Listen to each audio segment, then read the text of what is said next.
we're back here in Springfield. We had a great 2 weeks off. Family and I, we did a little vacation and we went down to Gulf Shores for about 4 or 5 days. That was nice to get away, and we got a chance to talk to a lot of people in the district, and that's always good. It's always good to know, be informed with the pulse back home. So got an opportunity to do that. Did some town halls all over the district down there, and that's always an enjoyable thing. But we're back here in Springfield now, and the big push for the next month or so is going to be this progressive income tax, this graduated income tax. The governor is very, very committed to seeing this through.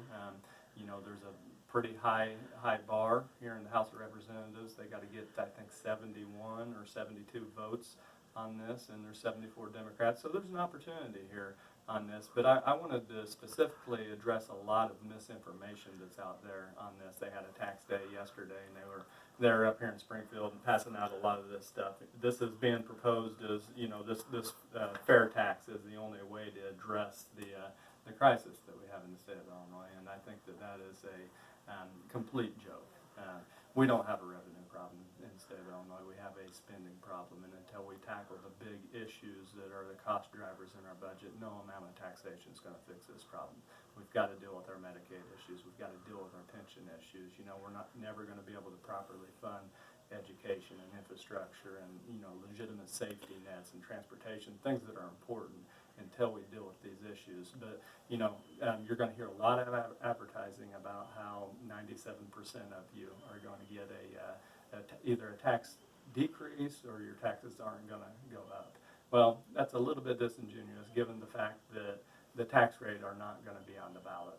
These tax rates that they're putting out there are not going to be on the ballot. What's going to be on the ballot is whether or not we're going to give politicians this power, to arbitrarily raise and lower taxes at any rate they want to anybody they want.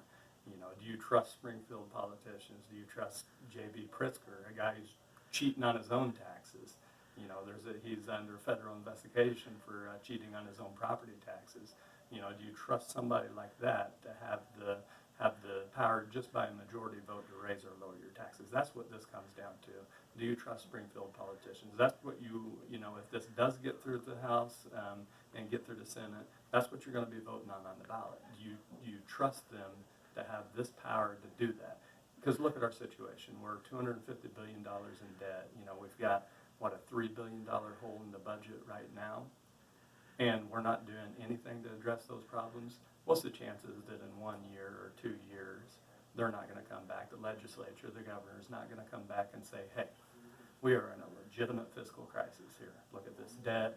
We're crowding out core services. We're laying off police. We're laying off firefighters. We can't properly fund education. This is a crisis, and it is. It legitimately is. We're going to have to raise taxes, and we're going to have to raise them on everybody because the most mobile people, the people with the most money, they're going to continue leaving this state in droves. So, that's something that you need to think about. What's the chances that they're going to come back and raise taxes? I think they're pretty high. So, right now we have a flat tax system where they have to raise taxes on everybody. I ran very aggressively on limiting our vulnerability to career politicians. This kind of legislation makes career politicians in Springfield immensely more powerful, and that is the wrong direction. So educate, inform yourself on this. We're going to push hard to beat this here in the House. It's an uphill battle. It's a priority for the governor, but if we're not able to beat it, then we're going to continue to educate on this because this is not a good deal. It's not a good deal for Southern Illinois. It's not a good deal for the state of Illinois. We need to be working on fixing the real problems. So that's what I'll continue to be an advocate for up here. Appreciate the time.